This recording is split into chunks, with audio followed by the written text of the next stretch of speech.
Request lagu favoritmu di fitur live chat Audio Plus aplikasi RCTI Plus.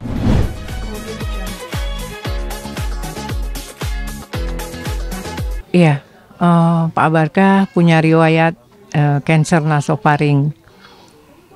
Sebenarnya sudah berapa tahun lalu ya, 2-3 tahun lalu mulai terdeteksi, tapi setelah melalui proses baru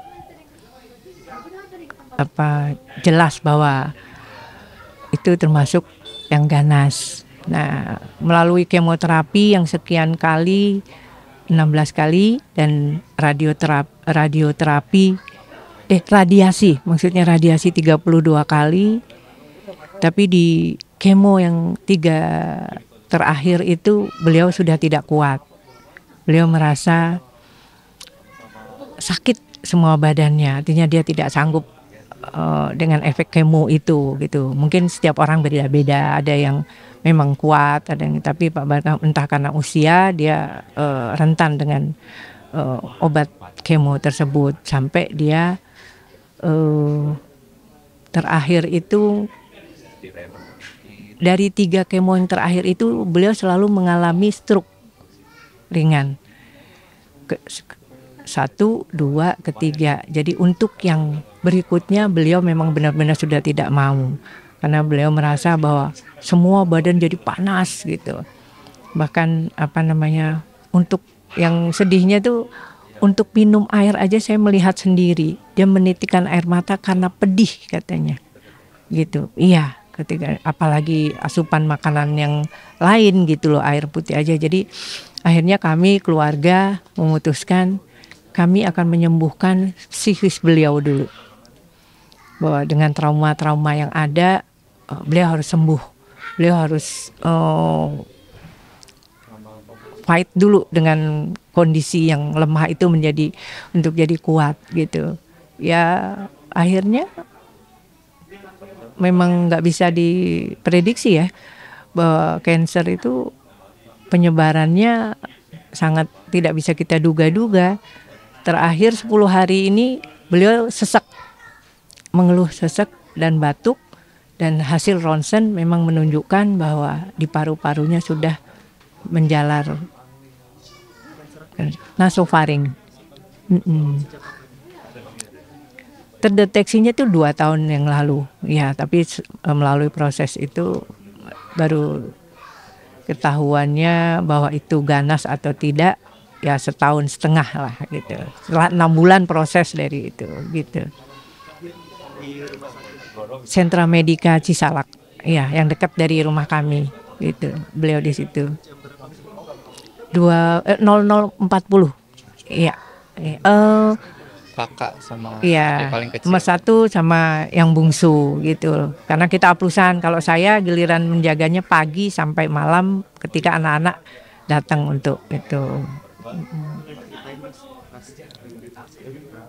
Nih, coba yang tahu ayah. Ya, susah ya.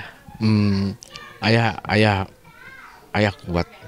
Ayah benar-benar nggak mau nunjukin sakitnya di mana, rasa sakitnya di mana itu ayah nggak mau nunjukin, nggak pernah.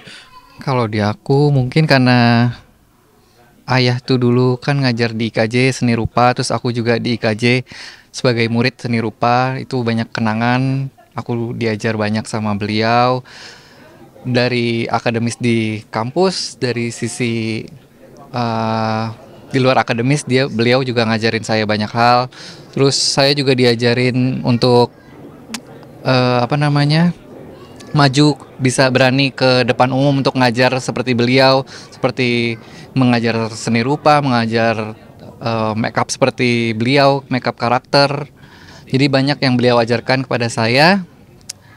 Ya itu aja sih. Kalau saya itu karena ayah itu hobinya masak ya, dan saya tuh banyak belajar dari ayah. Ayah tuh kalau mau masak ini biasanya pasti saya dipanggil, nah itu ini gini, dan saya tuh banyak belajar. Oh kalau masak ini begini gitu. Resep-resep baru ya kayak resep-resep baru, terus masakan ayah tuh kan hobinya kuliner, terus ayah juga hobi makan gitu. Jadi kalau misalkan ada resep-resep baru pasti saya dikasih tahu ini resepnya ini. Apa kalau mau masak itu dulu biasanya saya yang bagian kayak ngeracik kayak gitu-gitu. Nah pas udah mulai kesini ayah udah mulai sakit itu biasanya ayah pengen ini kamu yang masak gitu. Dan itu yang jadi kenangan buat saya, dan ayah tuh selalu support saya untuk terus belajar gitu, harus terus semangat belajar gitu. Itu yang saya selalu ingat dari ayah. Dan kalau yang Dega ini anak yang nomor 1 sering menemani ayahnya untuk kadang-kadang kalau workshop di mana ya, dan lebih kepada dia membuat apa ya sculpture-nya ya, patung-patung dari modul-modul seni 3 dimensi yang memang didesain oleh ayahnya, dan itu pastinya itu pembelajaran yang luar biasa ya buat anak-anak kami untuk mengenal lebih jauh ke seni rupaan gitu loh. Karena beliau itu yang saya kenal dari saya mulai mengenal beliau sama-sama di IKJ, saya di kelas, ya beliau seorang seniman yang multi talent. Saya bisa hidup karena multi talent dia. Saya nggak pernah takut miskin karena beliau punya banyak kemampuan. Iya, itu sih yang menarik menurut saya. Dan dia orang bukan yang tipe romantis, tapi dia orang amat sangat bertanggung jawab. Saya tahu itu. Saya mengenal beliau dan pasti sekarang mungkin saya belum terasa kehilangan, tapi nggak tahu ke depan. Ya. Mungkin udah ada ini sebenarnya ada amanat gitu keluarga. Kalau amanat itu secara gestur beliau selalu pasti ini ya. Artinya dengan pertanyaan-pertanyaan, kok anak-anak tidak hadir, ini itu, artinya kok nggak kamu telepon, itu sebenarnya sudah sinyal bahwa beliau itu rindu, beliau itu pingin coba kalau saya telepon nggak ini melalui saya, coba dia anak-anak mau hadir nggak, ya itu seringnya rasa sepi yang di masa-masa terakhir beliau setelah pensiun dari IKJ. Tapi beliau kebetulan masih mengajar di Lasal, walaupun seminggu sekali di hari Jumat. Tapi ya terakhir dia sudah bilang capek, lelah, dan dia memang tidak mau lagi. Gitu. Ya itu mungkin yang sudah beliau coba tuntaskan ya, hanya sampai sekarang ini, hanya sampai saat ini. Yang pasti Bapak itu kepingin masa pensiunnya sebenarnya di Karanganyar Solo. Dan saya merasa bersyukur karena berapa bulan sebelumnya beliau yuk ke sana. Saya berdua saja selama 2 minggu tinggal di Solo. Kebetulan kami punya rumah juga di sana, dan begitu beliau menikmati suasana Jogja dengan berkereta ini itu, dan sebenarnya itu yang dia pingin capai, hidup dengan